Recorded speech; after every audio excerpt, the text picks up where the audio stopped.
Tenga muy buen día, licenciada Marcela Cortés. Mi nombre es Bessie Ramos y en este día voy a explicar sobre la sentencia de amparo 310-2013. Comenzaré primero por el concepto de qué es el amparo.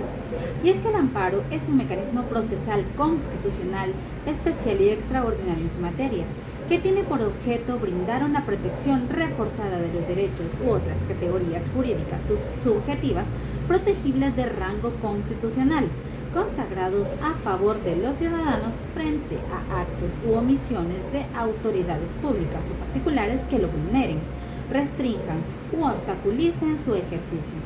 Esto se basa en el artículo 247 de la Constitución, que dice que toda persona puede pedir amparo ante la Sala de lo Constitucional de la Corte Suprema de Justicia por violación de los derechos que otorga la presente Constitución.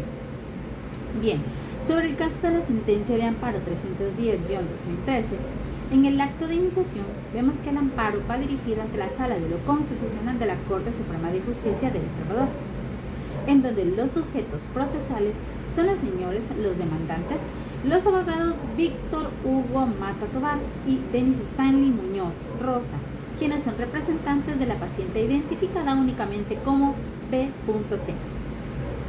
También están los demandados, quienes son el doctor Roberto Edmundo Sánchez, quien es el director del Hospital Nacional de Maternidad, el licenciado Jorge Alberto Morán, quien es el jefe de la unidad jurídica, y también el doctor Guillermo Antonio Ortiz, quien es el jefe del servicio de perinatología.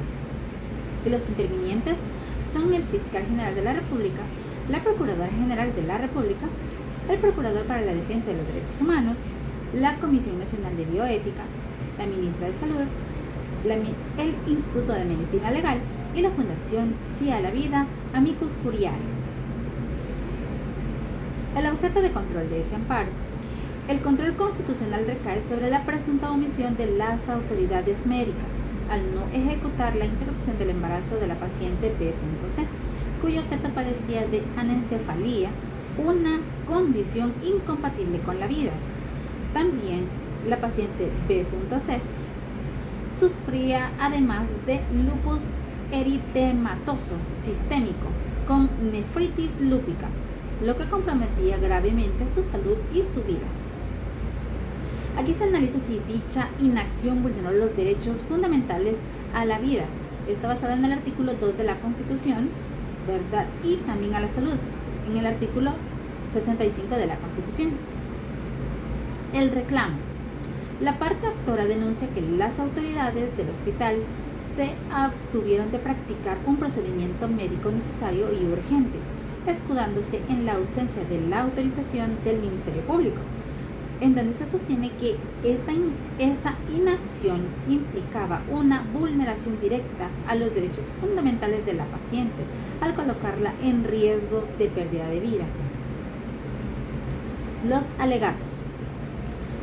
En este caso aquí están los actores, en donde debe prevalecer la vida de la madre sobre la del feto sin posibilidad de sobrevivencia.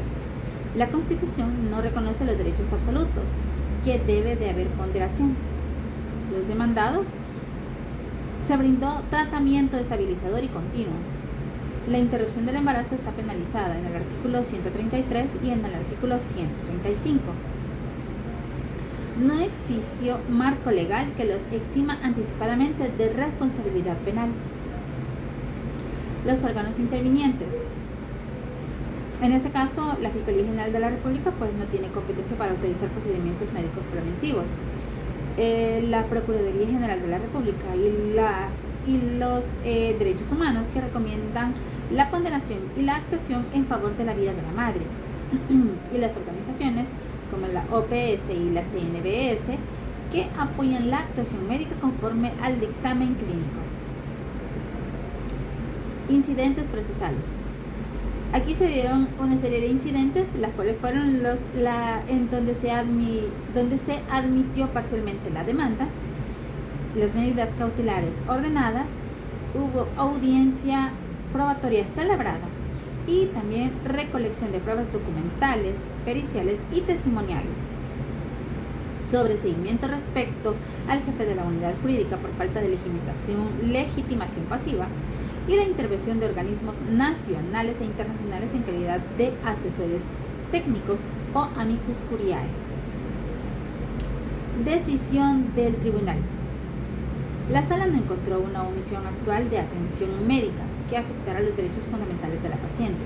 Se reconoció que el tratamiento dado fue adecuado para estabilizarla, aunque se señaló el vacío normativo existente. Se instó al Estado a crear una regulación específica y técnica para resolver casos en los que colisionen los derechos del binomio madre e hijo. Los votos razonados. En este amparo no se emitieron votos razonados, pues la sentencia fue adoptada por consenso, argumentado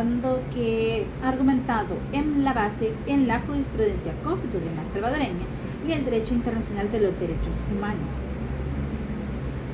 La sala recuerda que ningún derecho fundamental es absoluto y que debe de aplicarse la ponderación cuando hay colisión de derechos, según la doctrina sentada en las sentencias inciso 18-98 e inciso 91-2007.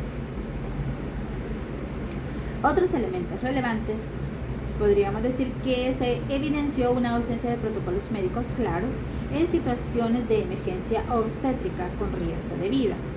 Se destacó también la ausencia de la legislación que habilite a los médicos el poder actuar sin temor penal en contextos clínicos extremos. Y también se enfatizó la necesidad de poder adoptar criterios técnicos y éticos en las decisiones médicas complejas, basados en una evidencia científica y de los derechos humanos. Podemos decir aquí en la conclusión que el proceso de amparo 310-2013 representa un caso paradigmático de colisión entre derechos fundamentales en un contexto de salud reproductiva. Si bien la sala no declaró una vulneración actual de los derechos de la paciente, sí se sentó un precedente de gran relevancia al reconocer la obligación del Estado de garantizar el acceso a los tratamientos médicos adecuados aún en contextos legalmente complejos. La necesidad también de crear marcos normativos preventivos que no obligan a las personas a juridicializar su derecho de la salud. También el deber de ponderar derechos con base a los derechos concretos, sin jerarquías abstractas entre madre e hijo. El caso subraya que una verdad jurídica contundente es la penalización absoluta del aborto, sin excepciones médicas, pues puede derivar la vulneración indirecta de otros derechos fundamentales protegidos por la Constitución. Por ello se impone una reforma legal y técnica urgente que armonice el derecho penal con el constitucionalismo contemporáneo, este tratado y también los tratados internacionales y las exigencias de una medicina ética y científica.